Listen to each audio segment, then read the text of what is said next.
What's up guys, this is Sean from Modern Design Minimal, and today I'm going to be building this rustic slash modern coffee table. It has a low profile design, has some casters on the bottom so you can roll it around your living room, and it was relatively inexpensive. Two 4-foot by 8-foot sheets of maple plywood is what I used, and I got some links in the description below if you want to go check those out, some of the tools and things like that I used.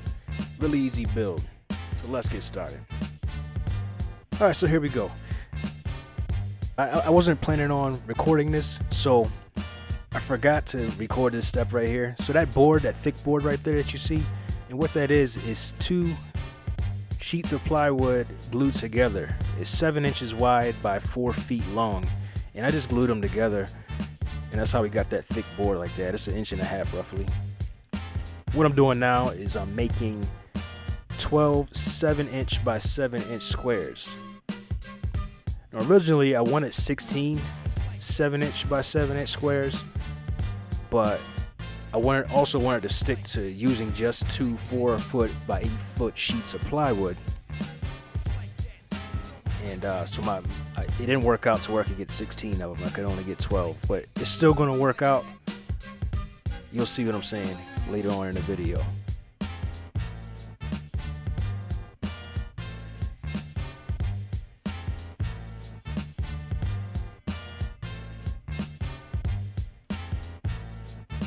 And yeah, just so you didn't have to measure every time, you just take the last one and mark a line like you just saw there, and just slice right through it. We'll end up with 12 7-inch by 7-inch squares.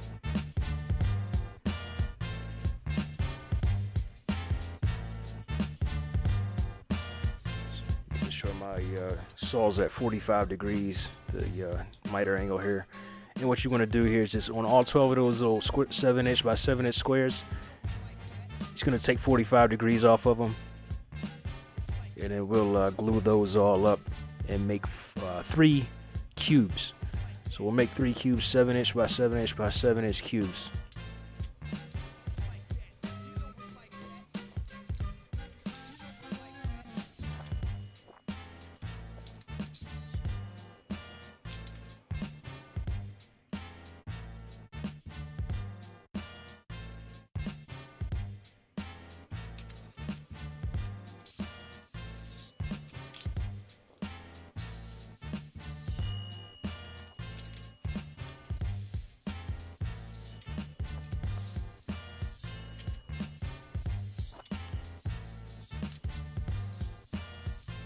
Now I want you to remember this piece. Save at least 8 of those.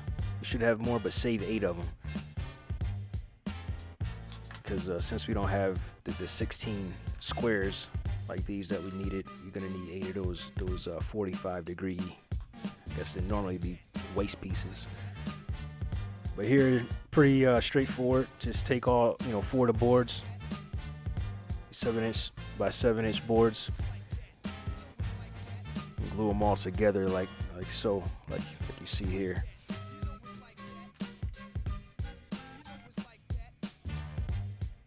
I got a link in the description below to what type of glue I use. Some of those other things, the quick clamps by Irwin. They come in really handy. You don't really need them, but I got some links down there below if you want to check them out. Just kind of wiping off that squeeze out too with a damp rag. Be easier to sand later on. I'm using 18 gauge brad nails. I think it's the 1/2 inch ones. Just whatever you use, just try not to make sure they're long enough to hold the boards together, but also make sure they're not so long that they're shooting out of the tops and shooting out of the sides and all that good stuff. I got a link in the description below about my nail gun and stuff like that. And that buzzing you hear in the background, that's my air compressor just kicked in. So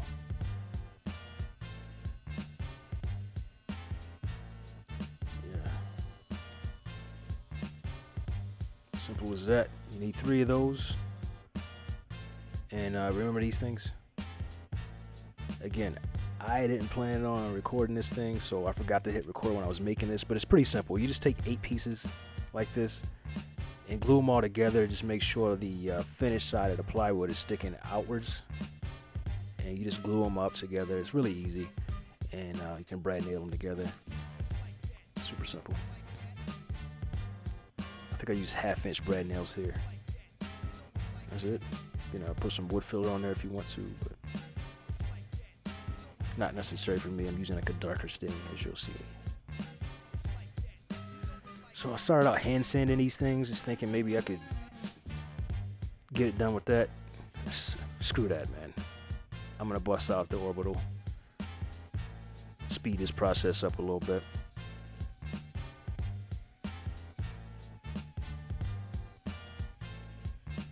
And I'm using 100 grit sandpaper here. That seemed to work pretty good. I mean, the plywood's already fairly finished. And I'm using, by the way, 3/4 inch maple plywood.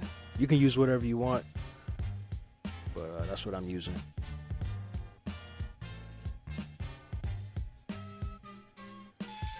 Sanding that bad boy down. That's it. That's the stain I'm using, a dark roast wiping stain from Minwax. Little movie magic here. Bam. That's what they look like after they're stained. So this sheet, you're gonna have 2 of these left over because this whole project takes 2 sheets of plywood, 4 foot by 8 foot sheets of plywood. This is what it looks like when it's all stained. You're gonna take the 3 cubes, put them in 3 of the corners, and then that cylinder, that 8-sided cylinder, put that in the last corner. Glue them all down, brad nail them all down, and then here's our second sheet here. And just be mindful of what side you use, because you know, like when you use a saw, it usually tends to blow out one side of the plywood. That's the side you want to face down, the ugly side. You want the pretty side to face up. So just keep that in mind.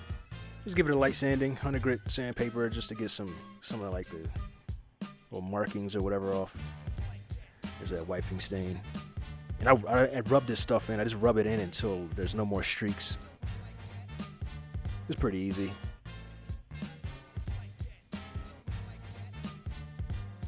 I just use like a terry cloth. Just rub that all in.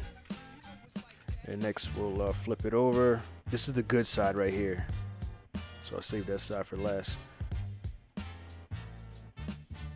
And what you didn't see is I glued all 4 sides down, and we're just gonna throw some brad nails in there. Don't go too crazy. And again, if you want to throw some wood filler or something like that in there, go right ahead. I didn't bother. It's so dark you can't really see it. These are the casters that I'm using. They're 3 inches. I got a link in the description below if you want to check those out. They work out pretty good. They glide pretty quietly. And I end up using 2 locking ones and 2 free ones. 2 ones that don't lock, but that's up to you whether you're gonna want to put locking ones on there or not.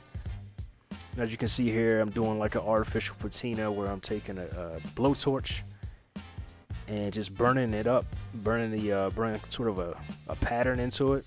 You can do whatever you want here, get creative, and char it up real good. And I take that rag that I use to stain it with and just rub that char in, just so it doesn't come off on anything. And here you gotta iron on some edge banding. I didn't get the whole thing, but you kind of get the point there. You just scrape off the excess. I think I'm gonna go out and get a cheaper iron so I don't get yelled at. Yeah. And you just kind of sand the edges down, give it like a nice little what they call it, chamfer edge. And stain it all up, stain it up the rest of that edge banding just to make it a little bit more finished. This stuff is awesome. I use this stuff, it's for floors, but I use it as a finish on a lot of my furniture projects. If it's hard enough for floors, it's got to be hard enough for furniture. I just put it in an all-purpose spray bottle, spray it on, wipe it in. Just try, not to leave it too streaky. Nice thin layer. You can spray it on like generously. but just make sure you rub it in real good. It'll take all the air bubbles and stuff out of the air, so you don't have to worry about too many air bubbles. Just get it somewhat saturated. Rub it in real good. I did the that bottom panel, same thing. Rubbed it all in. Then I'm gonna take a blowtorch again and just briskly run that blowtorch all over the surface.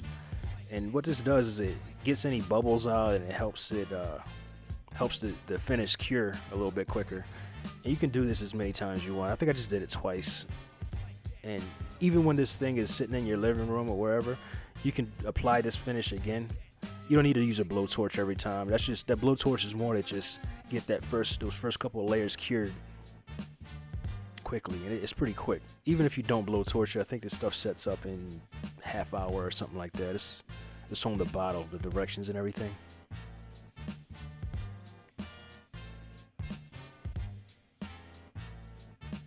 Yeah. There's our finished product. Hit the thumbs up and subscribe if you like what you see here. There's a couple of spots where I didn't stain it real well, but that's my bad. I know you guys can do just as well, if not better than I can.